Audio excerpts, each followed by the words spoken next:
এই গণভোটকে অস্বীকার করেন, কোন এক সময় হয়তো আপনার রাষ্ট্র ক্ষমতায় আসা কেউ বা হয়তো বা আমরা হয়তো দেশের জনগণ অস্বীকার করবে। প্রত্যাশা আমাদের থাকবে যে নতুন কোনো রাজনৈতিক অস্থিতিশীলতা তৈরির পথে এখন যাদের হাতে ক্ষমতা আছে সেটা ঠেকানোর, তারা আসলে নতুন ওই ধরনের পরিস্থিতির দিকে যাবেন না, দেশকে নেবেন না, এবং জনগণের যে প্রত্যাশার ভিত্তিতে তারাও রাষ্ট্র ক্ষমতায় এসছেন এবং যে ম্যান্ডেটের ভিত্তিতে আসলে তারা এখন সরকার পরিচালনা করতে যাচ্ছেন বা করছেন, সেটা আসলে তারা ভুলে যাবেন না।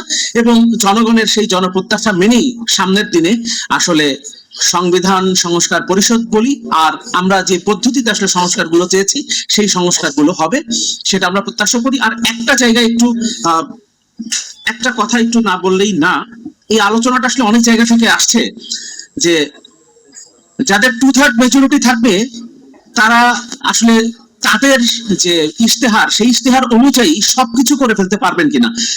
গণভোটের জন্য যে ব্যালটটা দেওয়া হয়েছিল সেখানে যে 4টা প্রশ্ন ছিল, আমি সবগুলো প্রশ্ন পড়ছি না, প্রথম 3টা প্রশ্ন তো বিভিন্ন বিষয় উল্লেখ করা হয়েছে, প্রথম দুটো স্পেসিফিক ভাবে দুটো বিষয় উল্লেখ করা হয়েছে, তারপরে বলা হয়েছে যে এই বিষয় এবং সেই সবকিছু মিলিয়ে মোট 30টি বিষয় যেগুলো জুলাই জাতীয় সনদে অন্তর্ভুক্ত আছে।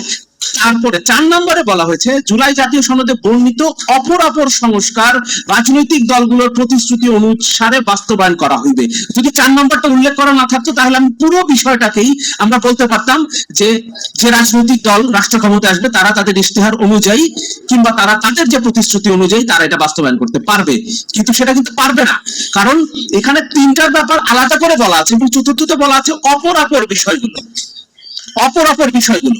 ফলে ওই 3টা আপনাকে বাস্তবায়ন কিন্তু করতে হবে। আপনি যদি ওই 3টাকে যদি বলেন যে না আমার দলের প্রতিশ্রুতি বা আমার দলের ইশতেহারের মধ্যে এই বিষয়গুলো উল্লেখ করা নাই তাই আমি এটা করবো না, তাহলেও আপনি যদি বাকি সবকিছু করেন উপরের 3টা বা উপরের 2টো যদি আপনি না মানেন, তার মানে আপনি এই গণভোটকে অস্বীকার করছেন, জনগণের জনরায়কে আপনি অস্বীকার করছেন, যে জনরায়ের ভিত্তিতে আপনিও 2/3 মেজরিটি নিয়ে রাষ্ট্র ক্ষমতায় আসছেন। ফলে আপনি যদি এই গণভোটকে অস্বীকার করেন, কোন এক সময় হয়তো আপনার রাষ্ট্র ক্ষমতায় আসা কেউ বা হয়তো বা আমরা হয়তো দেশের জনগণ অস্বীকার করবে।